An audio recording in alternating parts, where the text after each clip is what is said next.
Cynthia, champion of Sinnoh and one of the most powerful Pokemon trainers in the world. She works hard to keep everyone safe, always quick to jump in if she sees trouble, and with her power, she's always able to make short work of it. But not only is she strong, she's smart too. On the side, she works as a traveling historian and mythologist, studying hard to discover the secrets and mysteries of the world. She's kind, passionate, and determined. And now, she's here today to show everyone why she earned the title of Sinnoh Champion. And what better way to do that than by proving your skills on the battlefield of Super Smash Bros. So without further ado, let's get right into things, starting of course with Cynthia's team of 3. The Pokemon she'll have for this moveset were ones that I've chosen for her, based on what she's most commonly used and what makes sense for her thematically. Starting with her usual lead, the forbidden Pokemon, Spiritomb.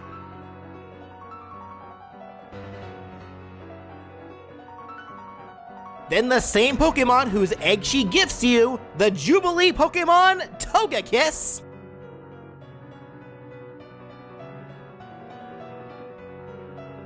And finally, a Pokemon that she cannot go without, the Aura Pokemon, Lucario!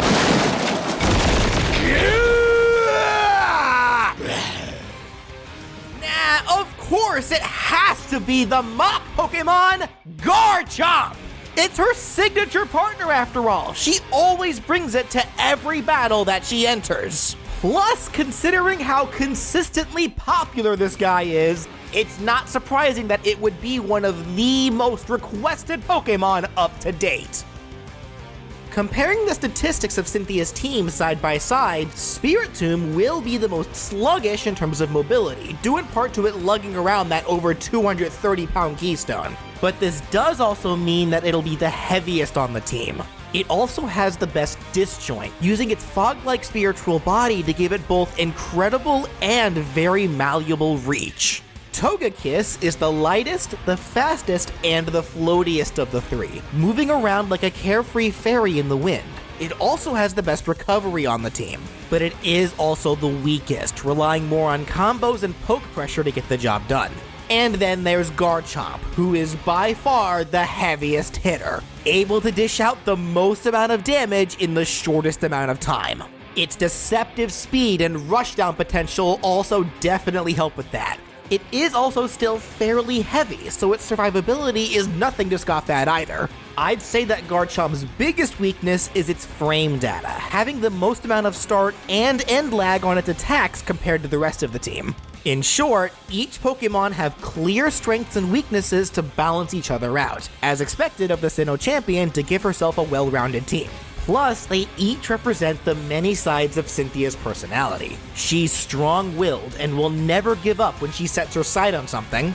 She's kind, passionate, and always prioritizes the happiness of others. And she can be terrifying. As for movement, Spiritomb and Garchomp both have 2 jumps, whereas Togekiss gets 5 thanks to its wings. Yes, I'm well aware that Garchomp can fly somehow, but I'm still only giving it 2. But Garchomp will be the only one to get additional movement options, being able to wall jump.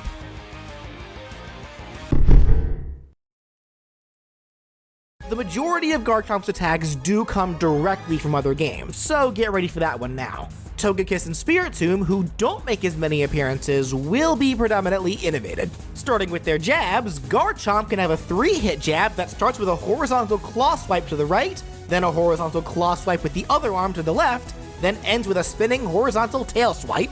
Togekiss can have a spammable 1-hit jab, simply doing a headbutt forward, and Spiritomb can solely have a rapid jab, spinning its ethereal body forward to rack up a lot of damage as foes get knocked around by the spirits inside of Spiritomb's body. For the dash attacks, Garchomp can do an overhead claw attack from high to low. If this attack connects, it actually knocks foes into the ground, bouncing them into the air. This nasty move can potentially be used to spike airborne opponents as well. Togekiss can do a halting backflip, one that comes out quick out of its dash and launches foes into the air if it connects at the start of the attack. The rest of the flip is also an attack, but it behaves like a sour spot. It's only the start of the flip that deals the real damage. Spiritomb, though, will also do a flip, a front flip specifically this time around, swinging its keystone overhead to slam it hard into the ground in front of itself. This dash attack has a lot of startup, but if it connects, it hurts, launching foes into lower angles. For their side tilts, Garchomp can use a form of Mud Slap, kicking up a large amount of dirt forward. It doesn't launch foes very far, but it does cause quite a bit of hit stun.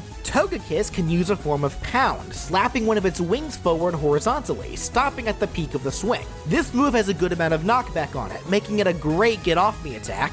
And Spiritomb can morph its body into a toothy beast-like state, letting it do a quick bite attack forward. For the up tilts, Garchomp can do a rising kick attack, swinging its foot vertically upward, a move better for hitting foes in front of itself to launch them into the air. Togekiss can start spinning its body vertically, dealing multiple hits of damage to all foes who touch its body, then launch them upward. And Spiritomb can simply swing its head in an arc from front to back, covering a wide area.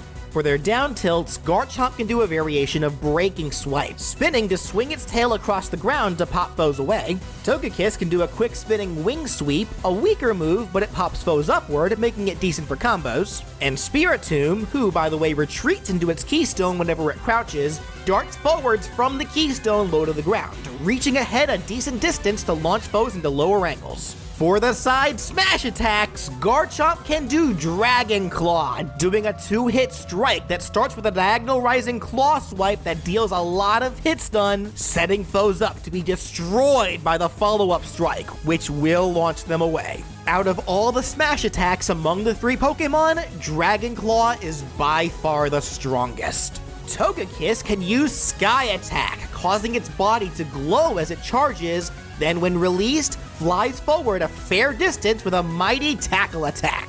The nasty thing about this move is that it will not stop at ledges, allowing Togekiss to attack into the area over the blast zone, making it a scary edge guarding tool. Speaking of scary, Spiritomb will start to show its malicious nature. As it charges, it hides inside of its keystone, then on release, pops its enlarging head out to jump scare foes, launching them away. For their up smashes, Garchomp can do a low to high vertical headbutt, using its head like a catapult to scoop up foes in front of it and launch them into the air. Togekiss will do a powerful wing flap to conjure a fairy gust attack right in front of itself, launching all foes caught in the gust straight into the air. And Spiritomb will once again hide inside of its keystone as it charges, then when released this time, scares foes out of their boots as it jump scares straight upward with its enlarging head. And for their down smashes, Garchomp could use Earthquake, doing a quick leap up, then immediately slamming down into the ground, breaking the ground around itself and launching all foes touching the ground up into the air. Togekiss will do powerful flaps with each wing on both sides of itself, kicking up fairy gusts that shoot outwards to blow foes away. And Spiritomb can use a form of Ominous Wind, conjuring up ghostly winds that spin all around itself. Foes caught in the wind are swung around, taking constant damage, then are launched away once the wind dissipates. Moving along to the aerial attacks, for Garchomp's neutral air, it can do 2 quick curled up spins as it sticks its dorsal fin out, launching any foe hit by its fin on contact. Togekiss will do a quick front flip, turning its whole body into a hitbox that launches foes on impact. And Spiritomb will spin its body as it faces the screen, dealing multi-hitting damage to foes who touch its body, then launches them away at the end of the attack. For their forward aerials, Garchomp can do a simple claw jab forward, a quick move with decent power. Togekiss will start spinning its body while horizontal, dealing multiple hits of damage to anyone who touches its body, then launches them forward. And Spiritomb can use Nightshade, firing dark beams from its eyes that are shot into opposite diagonal directions, then immediately moves both beams vertically past one another, crossing as they do so. There's a sweet spot on this attack at the moment the beams pass by each other, making them deal more damage and launch foes into straighter angles. For the back aerials, Garchomp can thrust its dorsal fin straight backward, launching foes on contact. Togekiss will do a quick horizontal flip to kick its feet backward. And Spiritomb can spin its keystone while swinging its head behind itself from low to high vertically, morphing into a whip-like state as it does so. For the up aerials, Garchomp can do a backflip to swing its tail overhead from front to back. Togekiss can do an overhead headbutt, swinging its head from front to back to attack with the spines on its head. And Spiritomb can morph its body into a spike-like appearance, stabbing itself straight upward. And for their down aerials, Garchomp can do a falling foot drop, descending with some forward momentum with both feet at the front of the attack. This move will spike if it connects right at the start of the fall. Togekiss could do an aerial cartwheel to swing its wings downward from front to back, one wing at a time. And Spiritomb could stomp its keystone straight down, a slow but very heavy-hitting attack that will spike if it connects properly.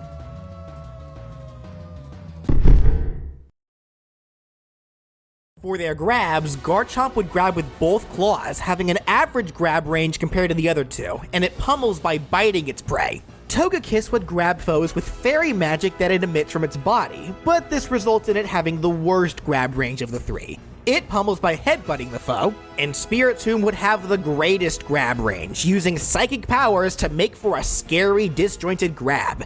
It pummels by shocking its prey with ghost powers. For their throws, starting with Garchomp, its forward throw has it punch the foe a few times, then launches them away with a final stronger strike. Its back throw can have it lift the foe overhead, then slam them into the ground behind itself, bouncing them back into the air. The up throw can simply have Garchomp toss the foe high into the air with its head, and the down throw can have it use Sand Tomb on the foe, trapping them in a sand vortex that racks up damage, then spits them into the air. For Togekiss's throws, its forward throw can have it blow the foe away with a powerful wing flap. The back throw has it fly behind the foe to strike and launch them away. The up throw has Togekiss fly high into the sky, knocking the foe up as it ascends, then immediately crashes back down, smashing the foe into the ground and bouncing them back into the air. And its down throw can have it drill its body into the foe, dealing damage before they're knocked away. And for Spiritomb's forward throw, it can shoot its Nightshade Eye Beam, starting from the ground between itself and the foe, but then Spiritomb quickly looks up as it fires the beam, scooping the foe up and launching them forward. The back throw can have it warp behind the foe and attack them from behind with a sucker punch to launch them away. The up throw can have it engulf the foe inside of its body, then chucks them upward. And the down throw can have it terrify the foe with a scary face, dealing damage and knocking them away.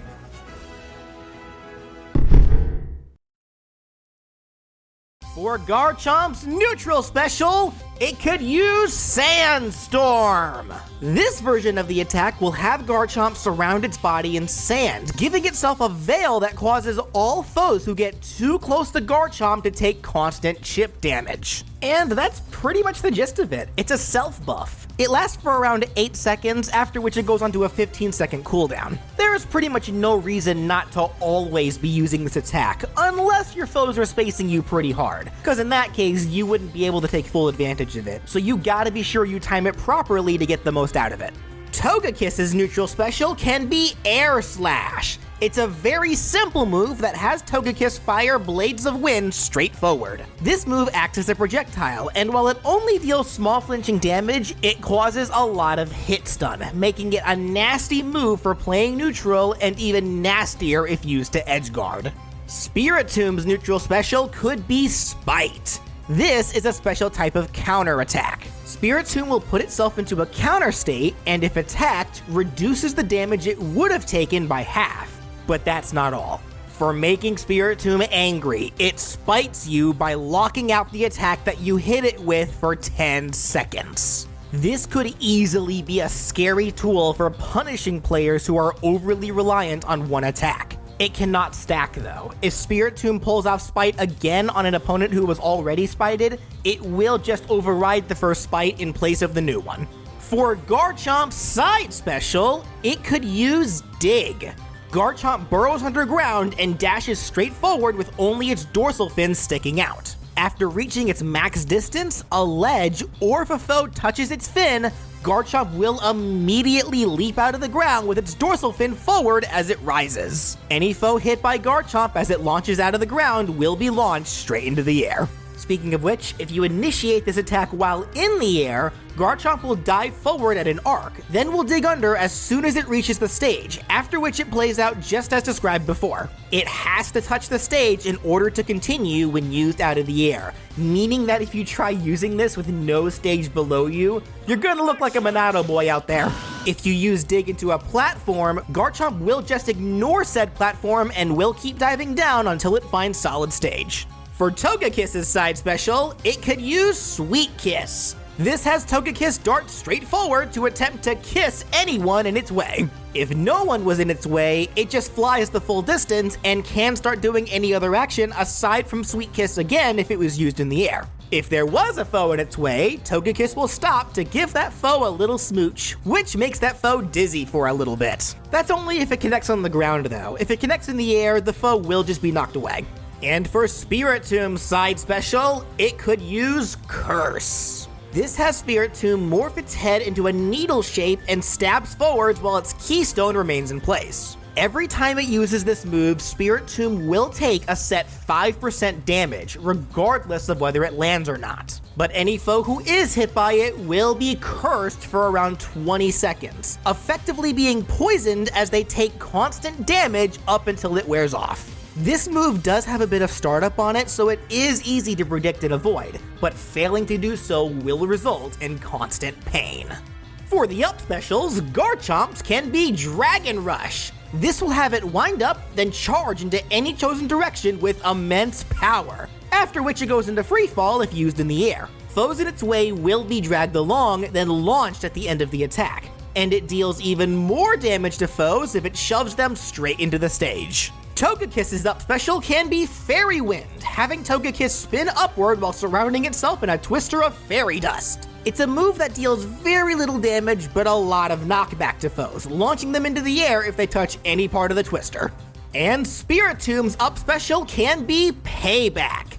This is probably the most complicated move in this moveset, so listen up. It has Spiritomb teleport into any chosen direction. Then when it reappears its fixed distance away, it does so with a burst of energy that deals damage to all foes hit by it.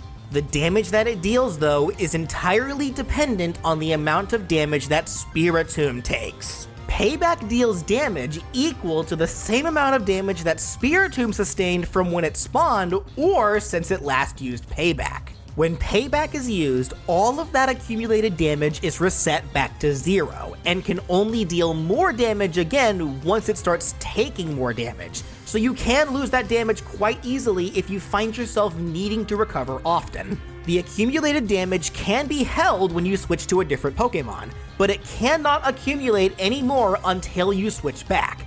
Only Spiritomb can build up the damage for Payback. It can be a scary move if used appropriately. But here's the biggest twist. If you can manage to accumulate 108% of damage, the same number of evil spirits residing within Spiritomb, Payback will automatically KO all foes that it hits. This, of course, would be very difficult to pull off without some serious attention or some dumb luck. Since it requires you to take all of that damage as Spiritomb only, you can't switch, and you also can't use Payback, its only recovery option in case you didn't realize, at all until you reach that number. Plus, if it misses, you're out of luck. You don't get a second chance. You gotta reaccumulate the damage. On top of that, there's no real way to keep track of how much damage you've accumulated unless you use your damage percent as a tracker. And even then, unless you're really good at math on the go, most people would only be able to do so starting at 0%. In any which case, lastly, the down special is of course the Pokemon change, with the rotation being from Spiritomb to Togekiss to Garchomp, then back to Spiritomb.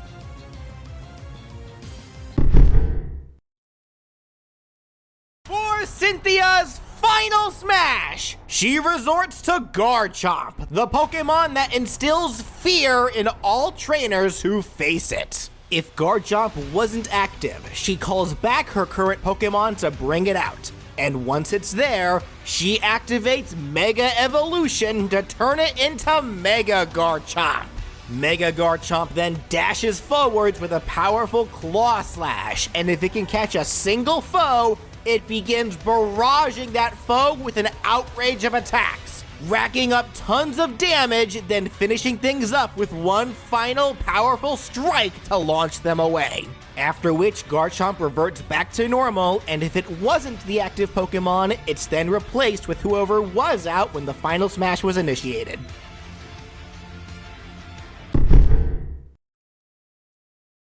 For the colors, the default that has the Pokemon in their normal colors can be Cynthia in her black outfit. Her first alt can be blue, based off of Diamond version. Then here's a purple alt, based off of Pearl version. Next could be a green alt. Then a yellow alt. Then a brown alt. Next is a gray alt, which can reference Cynthia's Signa suit from Pokemon Masters. And finally, here's a red and black alt, referencing Platinum version as well as Cynthia's Renegade Signa suit. The stage intro simply has Cynthia already at the stage, and she summons her starting Pokemon from its Pokeball. For taunts, Garchomp's first can have it lean forward with its claws up as it growls. Togekiss's first can have it happily open its wings as it rocks side to side, an animation from Pokepark. And Spiritomb's first can show it doing a very unsettling chuckle. Garchomp's second can have it stab its claw into the ground and roar forward. Togekiss's second can have it do a small flip, then pose happily in the air. And Spiritomb's second can show it doing a spooky roar forwards as its body aggressively spins. And for their last taunts, Garchomp can show it stomping the ground a few times, then roars. Togekiss's final can have it open up its wings for a hug. And if there's actually a player in front of it, it'll hug that player.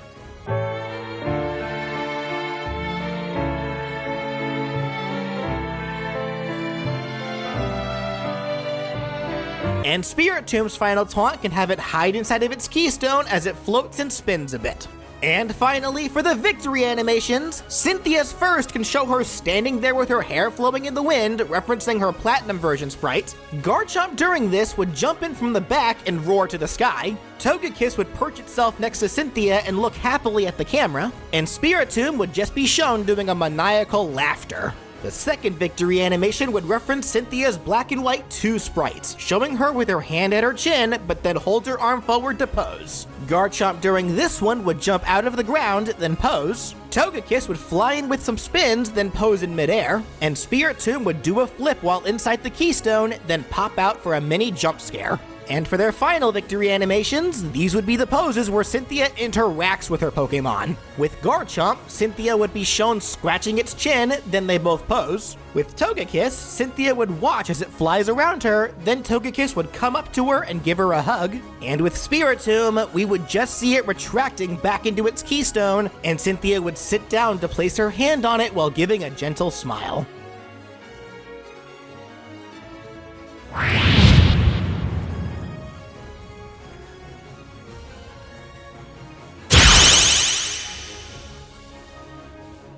And that does it for What If Cynthia Was in Smash! So, if you enjoyed what you saw and would like to see even more characters be given possible Smash movesets, be sure to subscribe. I also recently just started a new series of moveset videos centered around Pokemon Unite. If you're interested in that, please go check it out. And if you want to support my channel and help me be able to make more content for you guys, you can click the join button either below the video or my main page to become a sponsor for my channel. Doing so will get you access to my Discord server as well as channel emotes. You can guarantee that your name appears in my videos or even get the option of knowing what if characters are coming up next a week in advance. I really appreciate anything that can be contributed. And of course, if you have a character that you want to see be given a possible Smash moveset, or a Pokemon that you want to see be given a possible Unite moveset, leave a comment down below, or contact me on Twitter at BrawlFan1 on Twit. I hope you all enjoyed, thank you so much for watching,